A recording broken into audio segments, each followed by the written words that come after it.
Greetings, my friends. I am Dictor Van Doomcock, the future ruler of Earth, broadcasting from Section X Studios at the center of the Earth, and this is the Pop Culture Breakdown with Overlord DVD, a rundown of the top pop culture stories and rumors of the day. While on the surface, this has seemingly been a fairly slow period in terms of pop culture news, I have some new rumors to report on Brie Larson, the casting of Mara Jade, and her looming significance in the Star Wars universe.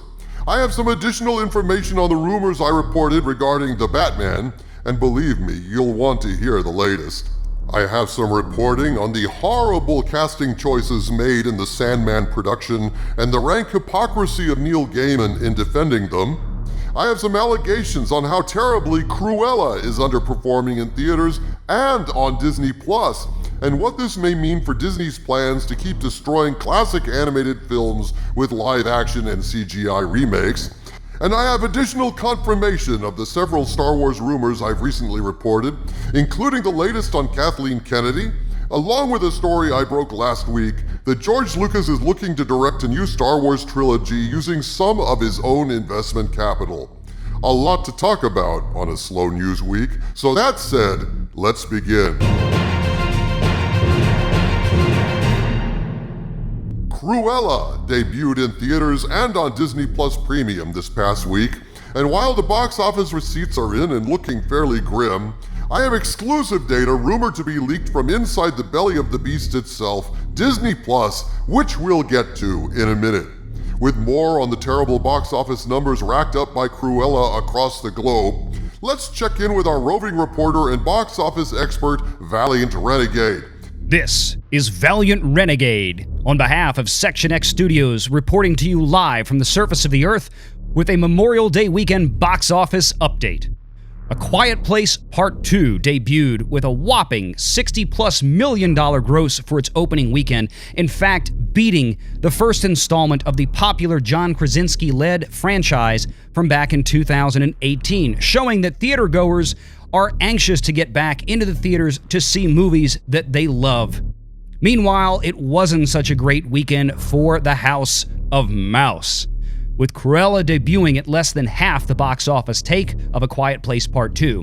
And the Disney Plus numbers were no better, according to Deadline, showing that Disney's Cruella brought in almost 39% less viewership than did even Mulan last year, which was also another relative dud for Disney.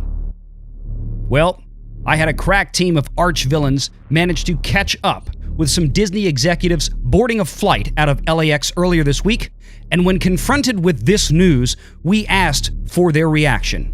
This is what we got.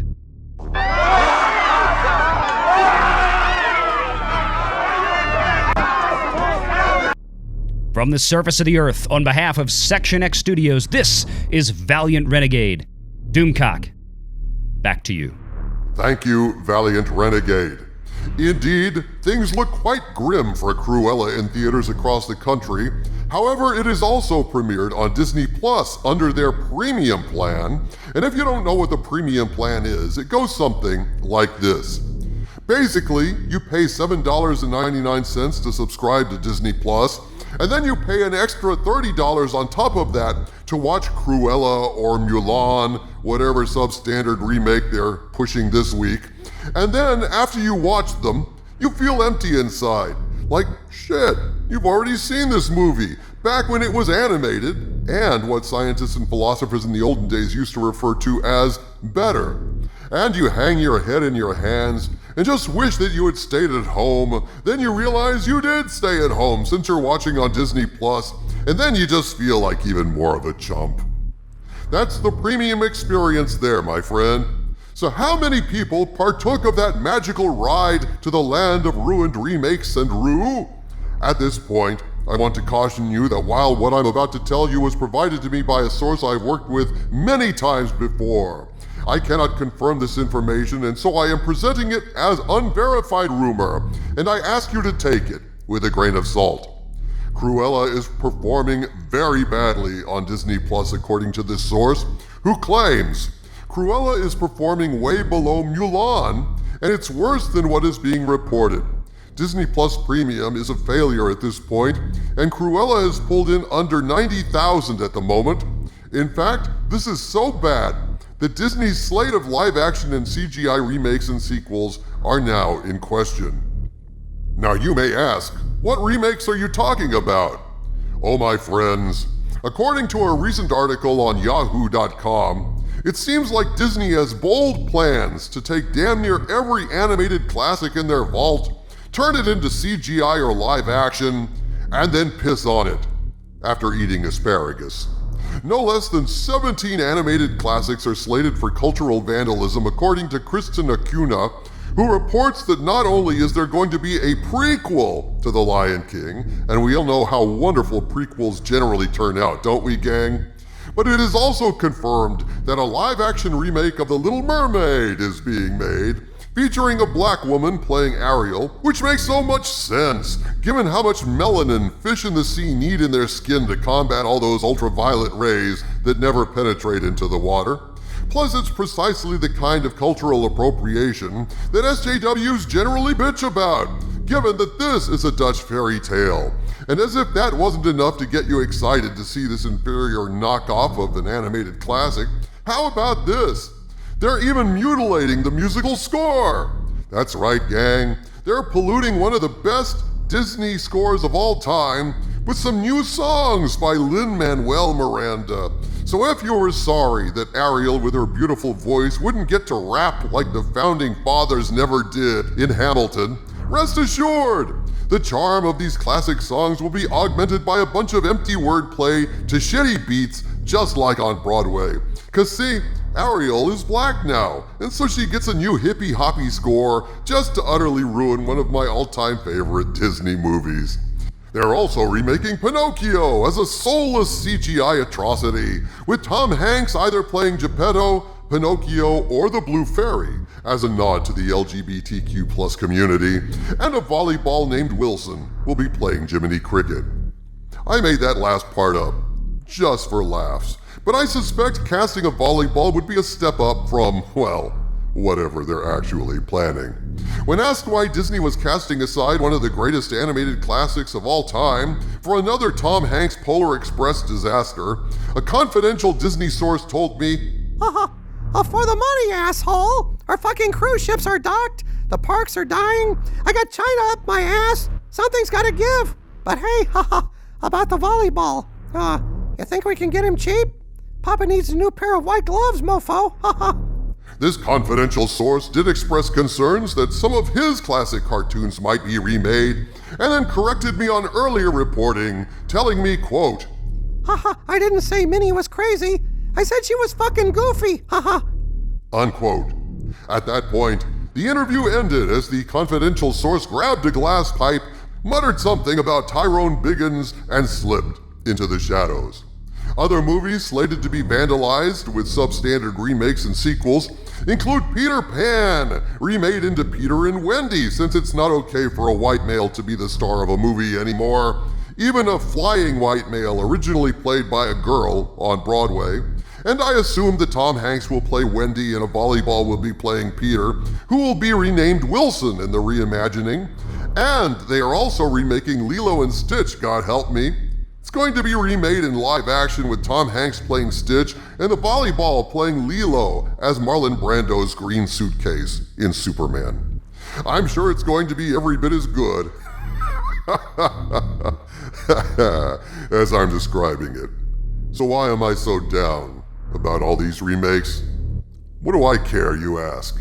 We've got the originals on DVD and Blu-ray. What's the problem, right? The problem is that this is a form of child abuse. Imagine if you prepared an excellent and nutritious meal for your little daughter, and when you turned your back, the Soylent Corporation substituted some Soylent Green for your steak, vegetables, and mashed potatoes.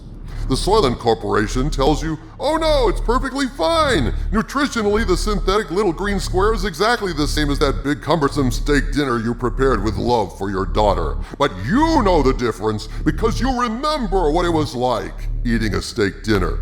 But you know what? If your little daughter grows up eating green squares made out of people, then she's going to accept that nasty cannibalistic green square as real food. She will unquestioningly accept this ersatz fake food as the norm. She will eat it and like it as her taste buds atrophy and a little bit more of the joy in her life is leached out, bite by bite. She won't know the difference, yeah, but her life will be immeasurably poorer, and so it is with inferior knockoff movies. Human beings need more than just food and water to really live. They need joy. They need inspiration. They need to walk out of a theater or away from their TV singing and dancing and jumping with joy over the life-changing movie they just saw. Can you imagine how impoverished and abused a child is who has the story of The Little Mermaid completely spoiled for them after seeing the shitty live-action remake with shitty new rap songs by Lynn-Carmen Miranda, that unique and once-in-a-lifetime experience of seeing true genius up on that screen, completely ruined with a meh knockoff, so that later, if they ever stumble across the charmingly perfect original animated version, it'll be ruined because that other cheap knockoff will be cluttering up their heads. They won't be able to enjoy it as it should be enjoyed, a classic of childhood wonder to be cherished and handed down through the generations like a prized heirloom. It breaks my heart thinking of this cultural vandalism ruining these perfect, timeless classic movies for kids whose parents are too busy, tasteless, or indifferent to steer their kids away from shitty remakes towards the real thing. In my view, this kind of step for Disney film is nothing less than abuse, stripping kids of their heritage, stripping kids of the right to soar after seeing a truly great movie, all for some extra corporate profits. Personally, I believe that for every remake and sequel that flops, an angel gets his wings. So good on the public for rejecting these Frankensteinian remakes. It's good for society, for civilization, for film fans of all ages, that these cynical knockoffs bomb and bomb hard. But is Cruella bombing hard enough to make Disney rethink this approach? According to my Hollywood spies, quote, "We have more, but we were told Disney had plans to remake all the villain origin stories and make them sympathetic a while back. This movie was a test run," unquote. If that's the case, let's hope that Cruella flunks this test. And now, this.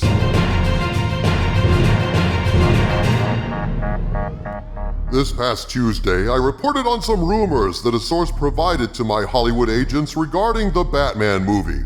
And this video drew lots of angry comments on Twitter, as well as comments on my video itself, alleging that I made it up, calling me a psychic, saying I'm wrong, I'm this, I'm that. I was drawing lots of flack. And when you're drawing lots of flack, that generally means one thing: you're over the target.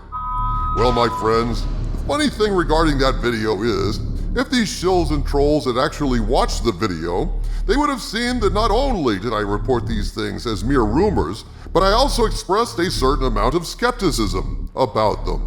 When I make a video involving rumors, I am very clear that I do not know if they're true. I do my best to sit on these rumors a while, research them, cross-check them with other contacts, try to see if I can find out more, if I can reconcile these rumors with other relevant facts that have been reported.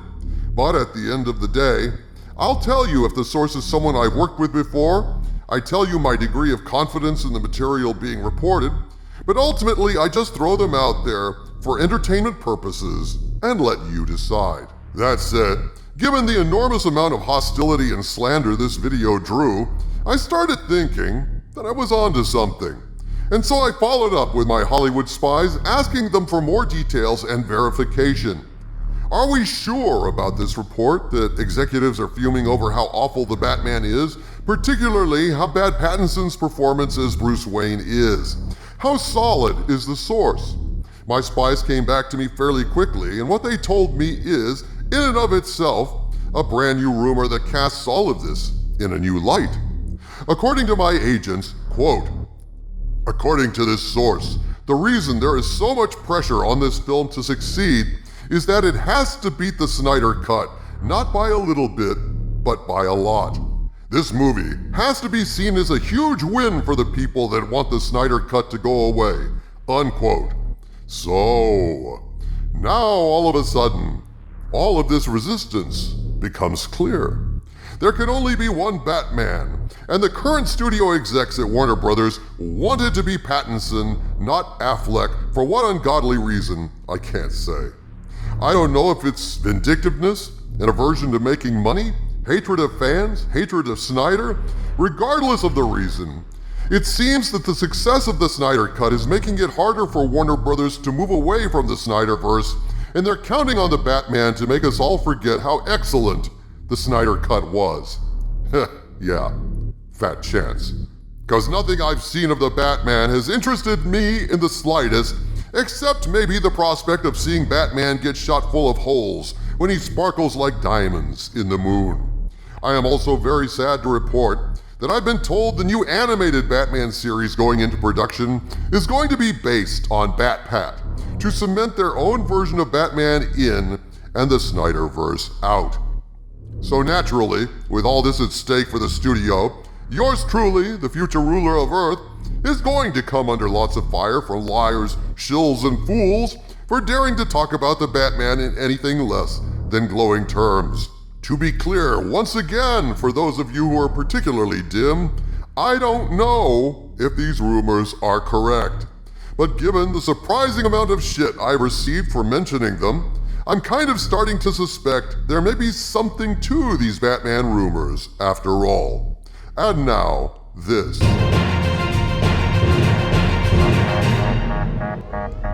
My friends, what I'm about to tell you has been confirmed by multiple sources, but particular confirmation came to me from a key source deep inside Lucasfilm and/or Disney over the Memorial Day weekend, a source that has filled me with optimism about the future of Star Wars. And given all the evidence, all the rumors I've been told, all the facts I've seen, all the reporting I've read, I'm at the point where I believe this has a high likelihood of being true.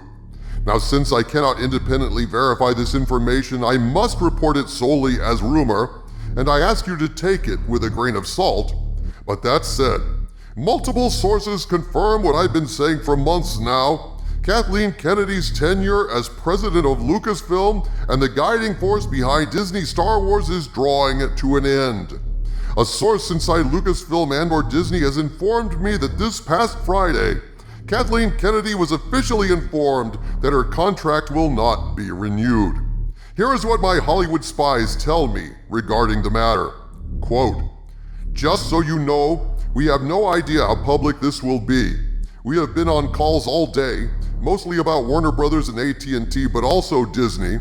Disney has been shaking in their boots over recent losses and the fact that Disney lost $600 million in Q2. They need a win now to give a better spin, and they are calculating that Kathleen Kennedy's departure is this win. Don't misunderstand us. She's not going to be frog-marched or take a walk of shame, but we've been told all day the wheels are in motion. We have heard enough that we believe this is happening. We are going to stay on this as much as we can. We are still getting calls. They will put Jon Favreau in charge at least for a year or two, if for no other reason than to get fans back." Unquote. In regards to this issue, my source allegedly deep inside Lucasfilm and/or Disney relayed the following to me over the weekend. Quote, "Okay, it was announced at the office that Kat is not going to be renewed. This week promises to be very interesting. Apparently she is going to try to cram everything she wanted to do in before October 31st, unquote. Presumably, her contract effectively ends on October 31st, I'm guessing, although it's hard for me as an outsider to imagine what she could do in that time, given her status. Nevertheless, it does appear she will continue to executive produce Indiana Jones 5, as I've heard nothing to the contrary on that. So if this is true, it would dovetail with my reporting last week of a rumor that George Lucas is in talks with Disney to spearhead another trilogy taking more of an active role in charting a course forward for Star Wars and sinking some kind of financial stake back into that galaxy far, far away.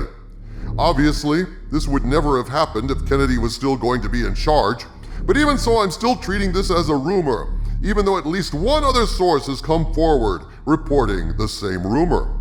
InsideTheMagic.net recently posted an article claiming George Lucas reportedly taking back creative control of Star Wars. While they didn't add much to the reporting, they didn't cite me as a source even though I broke the story, so I'm assuming that they have their own source and that this is additional confirmation of this rumor.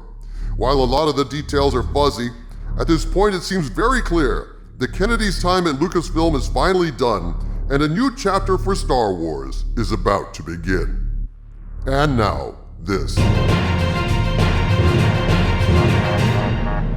Recently, an extinction event-level meteor was reported to be hurtling towards Star Wars, and that asteroid was named Brie Larson. When it was rumored that Brie Larson would be playing Mara Jade, millions of voices suddenly cried out in terror and were suddenly not silenced as fans realized an insult of this magnitude would be the final straw for them. After the abuses of Kathleen Kennedy, the firing of Gina Carano, the narrative predations of Ruin Johnson, Brie Larson's addition to the Star Wars universe would be a killing blow. Well, my friends, I have consulted my Hollywood spies over this question, and from what I'm told, there are 4 women being considered for the role of Mara Jade Skywalker, and Brie Larson is not one of them. I suspect the rumor regarding Brie Larson originated with the Kennedy camp trying to inflict one more dose of pain on all those Star Wars fans they so despise on their way out the door as the pink slips begin to fall. She was never a serious contender for any role in Star Wars, as Favreau and Filoni are well aware that Brie is not widely loved by Star Wars fans, and all the tumult was for naught, as it turns out. According to these sources, and again I caution you that I'm reporting this as mere rumor, there are 4 women being considered for the role. The first name I was given is the perfect name, a name I myself threw out on my last Friday Night Frolics live stream, and that name is Scarlett Johansson. She has the perfect combination of acting ability, beauty, and red hair needed to bring the role of Mara Jade to life, in my opinion, and her casting would be met largely with enthusiasm and approval by fans. The second candidate being considered is none other than Elizabeth Olsen, who plays the Scarlet Witch in the MCU, who I think would also do a great job with the role, although obviously Scarlett Johansson would be my first choice, since she's the hottest thing to hit this planet since the asteroid what whacked the dinosaurs. As for the other 2 candidates, my spies haven't been able to uncover anything about their identities other than they're not Brie. And reportedly, Elizabeth Olsen is the candidate Favreau and Filoni are leaning toward. But beyond this casting news, my Hollywood agents have uncovered some additional information about what the addition of Mara Jade Skywalker would mean for the sequel trilogy and for Star Wars. My Hollywood spy says, quote, "Now if Mara Jade does get brought into canon from the EU, Emilia Clarke, the Mother of Dragons herself, will most likely be her master, and we have a lot of stuff coming up on that, including the possibility of a Solo 2 for Disney+. We have been sitting on this for a while now because hashtag Solo lost money, and we really didn't believe it. But we're getting a whole lot of information that leads us to believe this could happen," unquote. Cryptically, my agent adds, quote, "If this is what comes to pass, it is the remaking of the sequel trilogy or the beginning of it. The possibility that the guy playing Bucky will be Luke is almost 100%. Unfortunately, this means Darth Talon will be pushed back, but she will still be in the background. We have news on that as well," unquote. Sometimes my Hollywood spies are cryptic about things because they're still in the process of researching and verifying information. So as soon as we can, we'll be bringing you more info about this development, in particular, how this might play a part in erasing the sequel trilogy. Watch this space, folks. And that concludes this edition of Pop Culture Breakdown. For those of you out there who are Hollywood insiders, do you have a story to share? Want to raise any warning flags, break any behind-the-scenes news, raise any concerns about what's happening in the industry? Contact me at pcbwithdvd@gmail.com and let me know what's going on. I will keep it confidential. From Section X Studios at the center of the earth, this is Dictor Van Doomcock bidding you all, my friends, stay angry.